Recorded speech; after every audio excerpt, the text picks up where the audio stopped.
Hey, everybody, this is Tell the Truth Radio, my YouTube page show.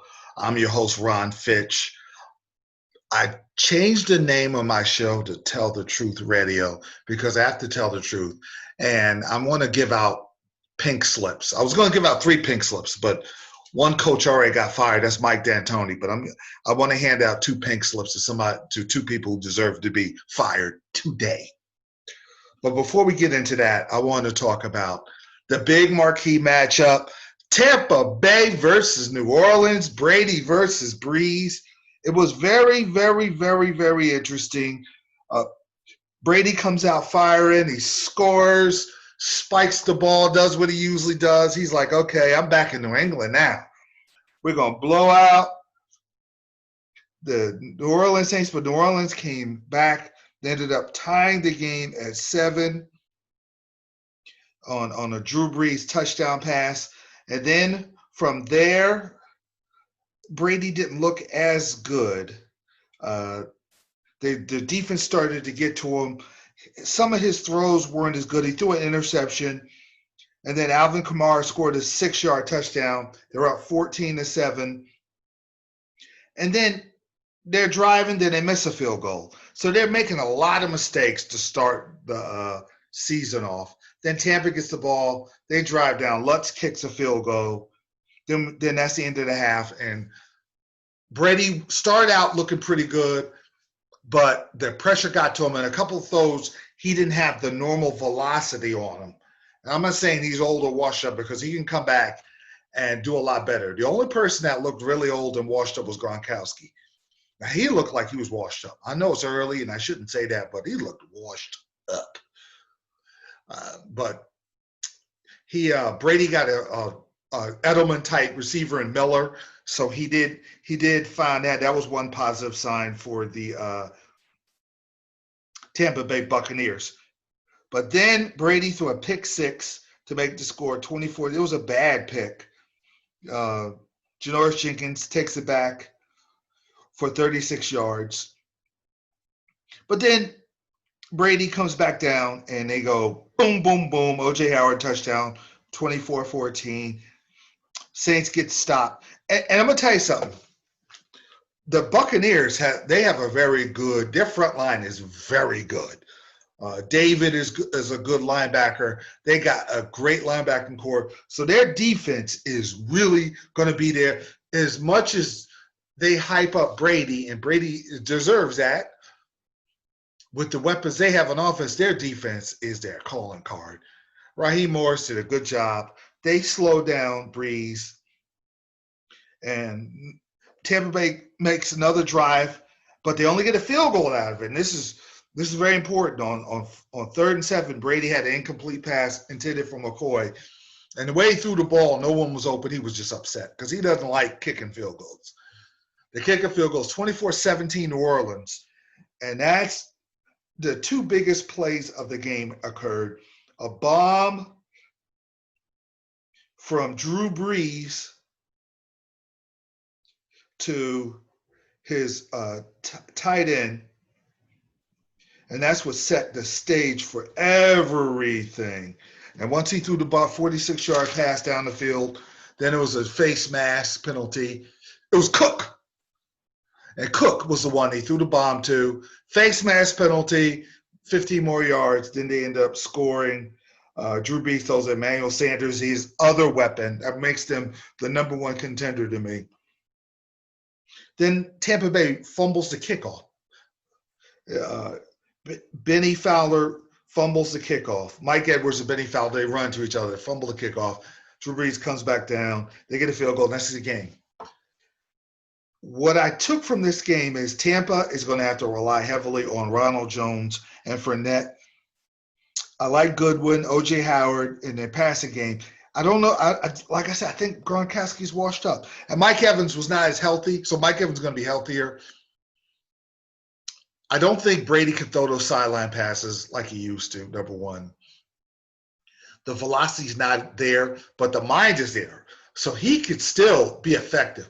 I think what they need to do is do what Tennessee did with Henry and just punch you in the face all the way down the field. That doesn't work. that's when you unleash Brady, because I don't think their offense is as dynamic as I thought they would be. The Saints, they're work in progress. They were good sometimes. Sometimes they look scatterbrained on offense. Brees is 18 to 30, 160 yards. It's pretty pedestrian. Murray had 48 yards. Kamara's got to run better. They'll get it better because Taysom Hill will be more of a threat. Michael Thomas is an amazing player. You know what makes him amazing? I watched a pass where he ran just a short end right, and he used his body to shield off the defender and make the in-traffic catch, which I love receivers that can do that. He doesn't drop balls. There were a lot of drop balls during the games yesterday that were crucial. There's one drop ball by the rookie running back for Detroit that cost them the game. They're actually going to win the game. They lost the game to the Bears. That cost them the game. Now, my other game is the Dallas Cowboys, the main game on Sunday Night Football, Dallas Cowboys versus the LA Rams. I looked at the Cowboys and the Rams, and I said, well, Cowboys personnel-wise are like they have more talent than the Rams. I mean, you get Aldon Smith and Lawrence and the other Taquan Smith and Van Der Esch, who did get hurt, and the kid from Alabama who's in the secondary for the Cowboys, and Louisier. You're just in the offensive line, and Zeke and Cooper and their tight end who's good. And of course, you got Dak and then CD Lamb, who's thin, but you can tell he's going to be a superstar. He's going to fill out. He's still in a work in progress as far as his greatness. You got all that talent. The Rams are good, but it's more of a scheme with the Rams. McVay and Goff, it's about the jet sweeps. It's about Woods getting the jet sweeps, Cooper Kupp catching the ball off a play fake, them run the ball with Akers and Brown. They need Akers and Brown to kind of be solid running backs because the running game opens up the play action. The play action is the entire key to their entire offense. It's about the scheme with the Rams. They try to change their eye level, and that's a key for the Rams. And they did that with the Cowboys. They did the first drive. They scored 7-0. They drive back down the field, and they miss an easy, almost even though it's not even an extra point. It's like a 30-yard field goal. It was missed it. Cowboys come down and tie the score, and in typical Cowboy fashion. And I'm gonna tell you, it was the thing I love. It was Zeke Elliott, 19-yard screen pass. Usually when the Cowboys are inside the 25-yard line, they're almost impossible to stop because you got Dak could run it in. Zeke could run it in, but what they do best is the screen pass to Zeke, where he can catch the ball and with their blockers and a good offensive line, he runs it in. He did that. It's 7-7. I'm like, okay, Cowboys are ready to take over this game now. But the Rams drive all the way down the field. And the Rams, the one thing the Rams weren't doing, they were driving down the field, up and down the field, but they weren't making touchdowns. So they settled for a field goal. And then the Cowboys miss a field goal. They drive down the field and miss a field goal. So that's a wasted opportunity. The Rams come down and they get to the Cowboy 13 and cannot score. And they kick another field goal. I'm thinking you could have had a 2-touchdown lead because you know the Cowboys are going to come back. And the Cowboys came right down the field with 2 minutes left, with 1:52 left, and drove all the way down the field and ended up scoring on a 73-yard drive, culminated by Ezekiel Elliott with a 1-yard touchdown run. It's 14-13 Cowboys. Cowboys get the ball in the second half. All right, they get the ball in the second half. They're going to drive down the field. They're going to make it 21-13. Here we go. They're going to put this game away. They look like the better team on paper. They drove, and they had to end up punting. And the Rams, and then the Cowboys, what happened with the Cowboys is they allowed the Rams to get another scoring drive. And the Rams were moving the ball down the field. They were really moving the ball down the field. They were running the ball really well. But they were using the run game. They're running between the tackles. They're using the run game to set up their passing game with Kupp and Robert Woods. Malcolm Brown was running. They would screen pass to Malcolm Brown sometimes. Cam Akers would run.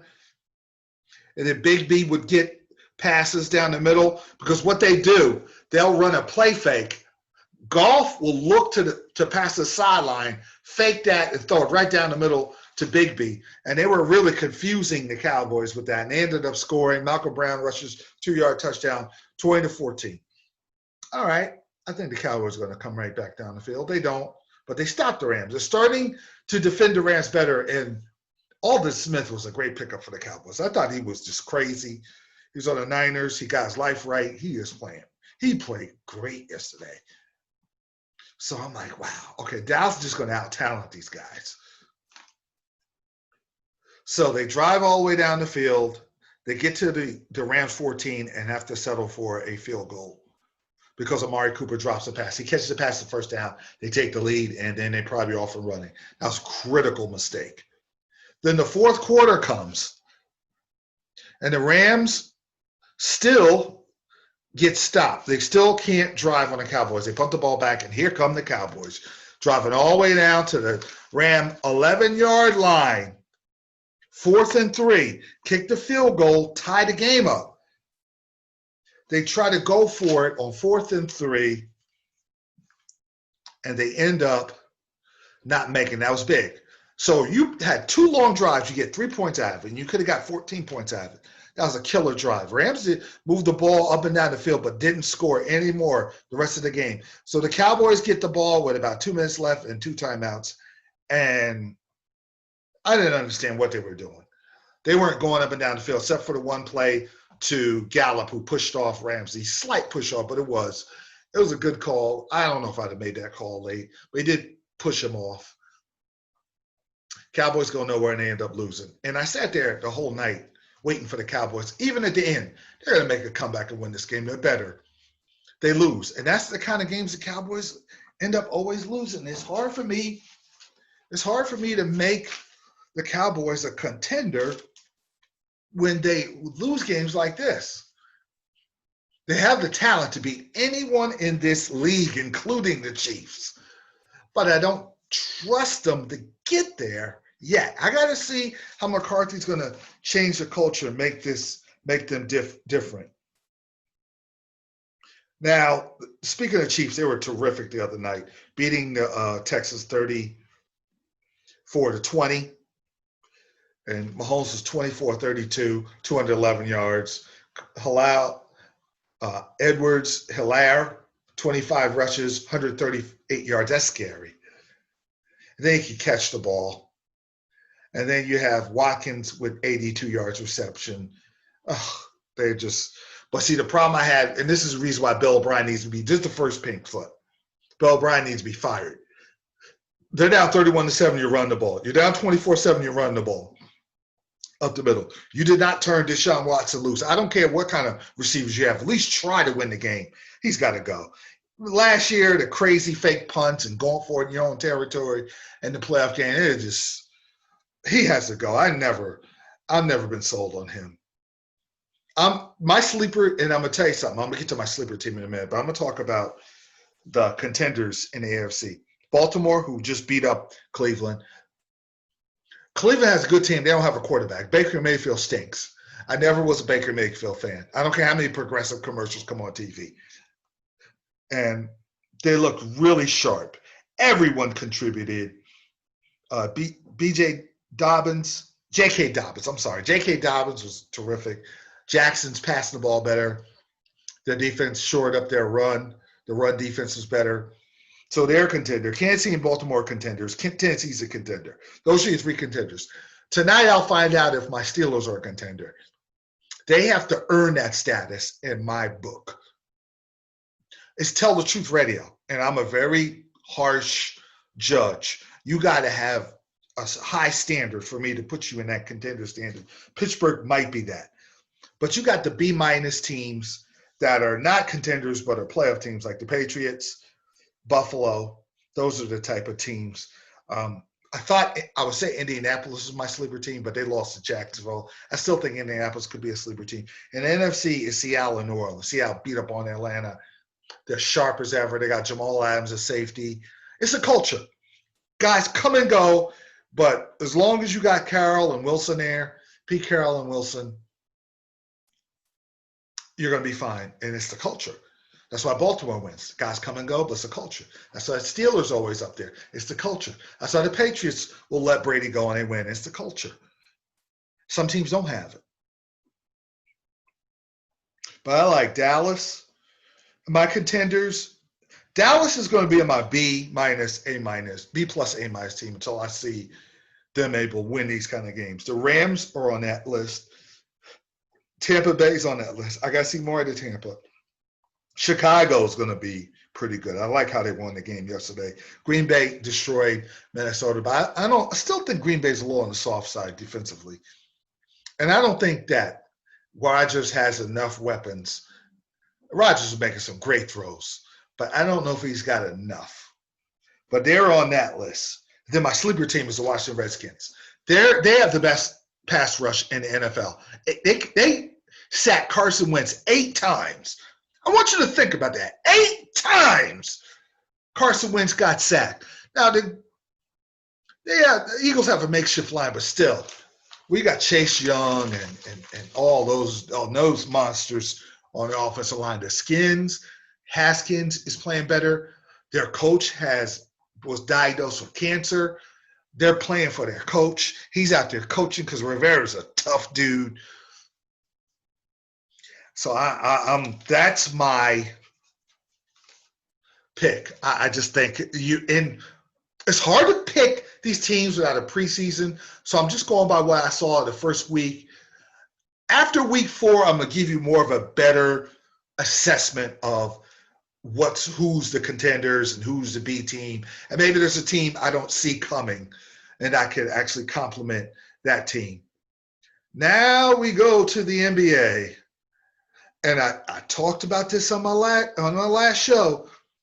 There's this overconfident arrogance that the LA Clippers have. They prance around and walk around and talk like they're 5 or 6-time NBA champion. They haven't won anything. And their franchise has never come out of the conference finals. Their fans were doing a lot of talking. I'm like, wow, you guys got to win something. I've always said that. Win something, I'll give you credit. You don't win anything, I'm going to let you have it. If you run your mouth and you don't have any rings, I'm going to let you have it on my show. And I got to do that. They had a 16-point lead in Game 5, and Denver looked discouraged. They started running their mouths. Montrezl Harrell and Beverly started running their mouths and calling the Nuggets soft. It fired the Nuggets up. Nuggets make this comeback and ended up winning a series that the Clippers pretty much had a stronghold over. Now the Clippers got to win the series all over again. Now they got to come out in Game 6 strong, and they did. They came out they had a 19-point lead. George and Kawhi were cooking. They were cooking. George has 33. Kawhi had 25 points. Lou Williams, 14 points. Green, 11. 19-point lead. And they let Denver off the hook. And Denver made a comeback thanks to Jokic. And the Joker put up 34 points, 14 rebounds, and 7 assists. Had a steal and a block. And I'm going to tell you something. He imposes will, because now what he does, he scores inside. Now the doubles come. He can kick it out to Porter Jr., who had 13. Porter Jr., now, because you didn't put the Denver Nuggets away, guys who are struggling are not struggling anymore. Now they're getting their rhythm, like Monte Morris and Michael Porter and Craig, who had a big 3. And then Millsap didn't have the best game, but he had a great Game 5. And Gary Harris had 16, because Gary Harris is wide open because Joker is drawing double teams. And then when he's not drawing a double team, their ball movement was terrific in the fourth quarter, where Jokic hit some big threes. He had 4 threes. He was 4-6 from three-point range.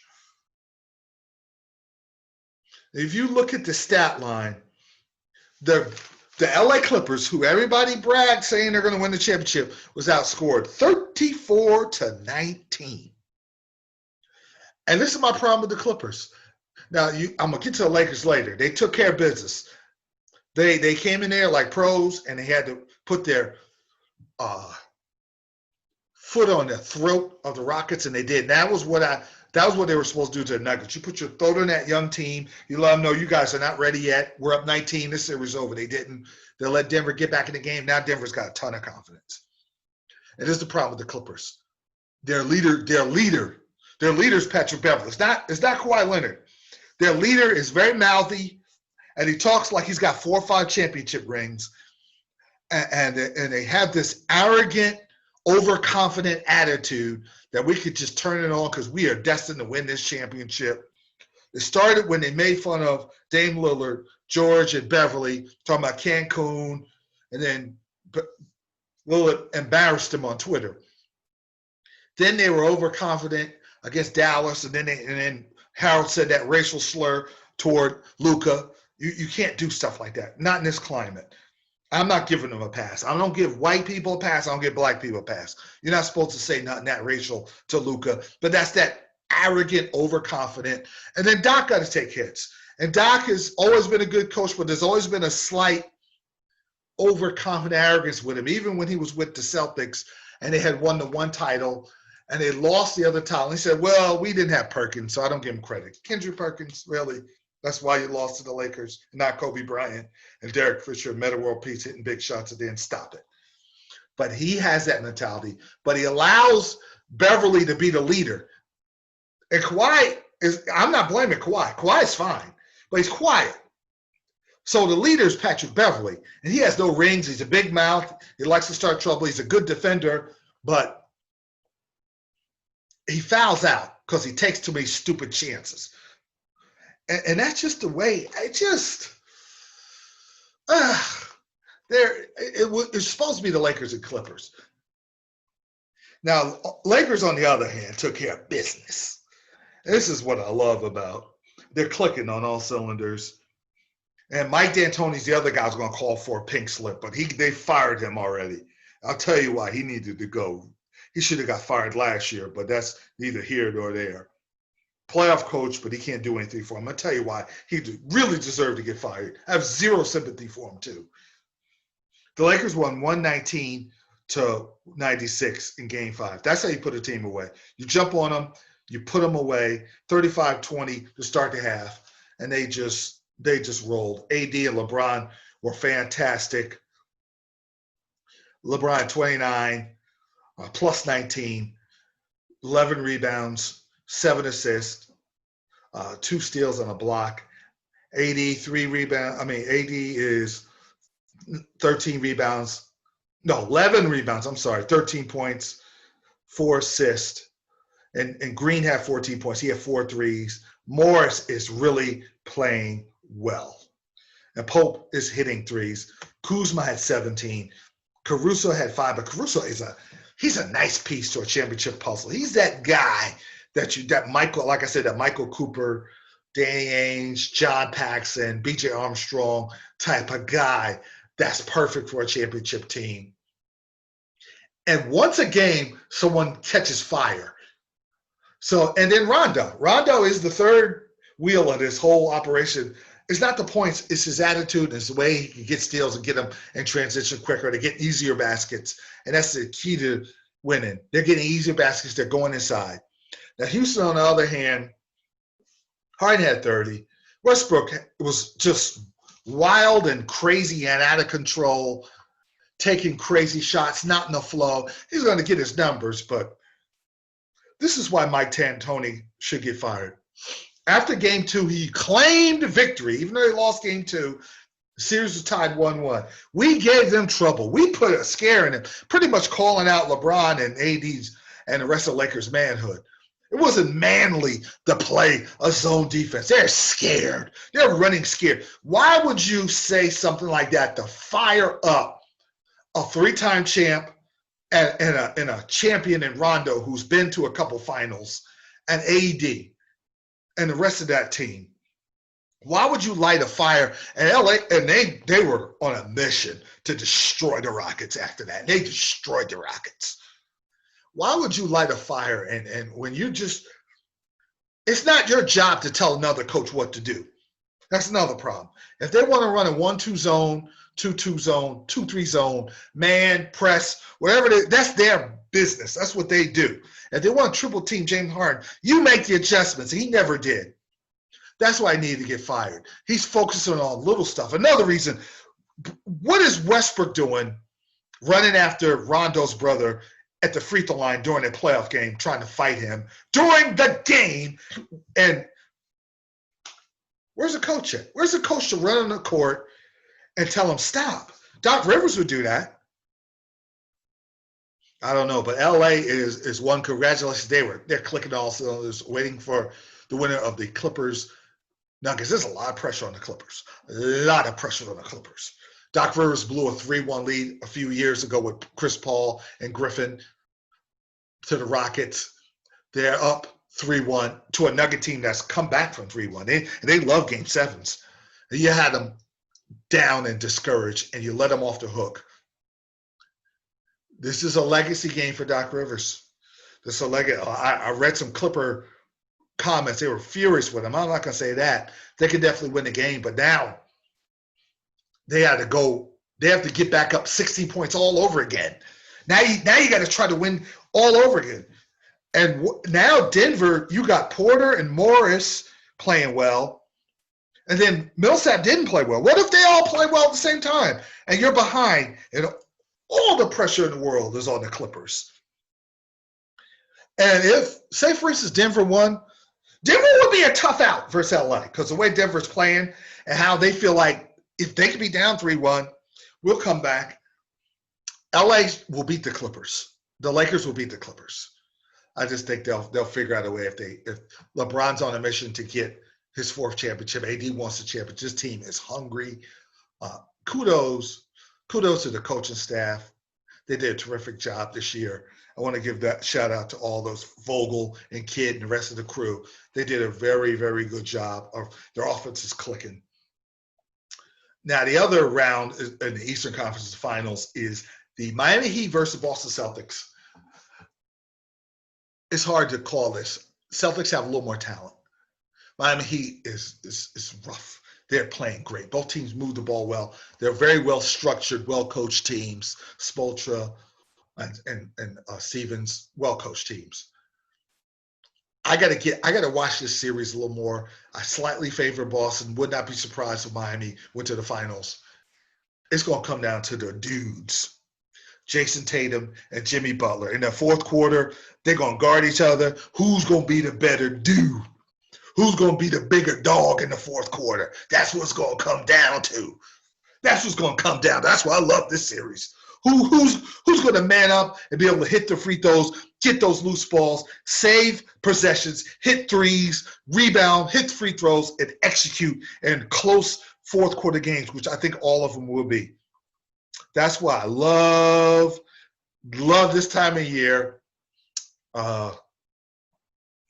And as far as baseball is concerned, the Dodgers, they destroyed the Astros yesterday, 8-1. They're on a mission. I'm shocked that I thought my Cubbies would not be as good. Shout out to Alec Mills, who pitched a no-hitter.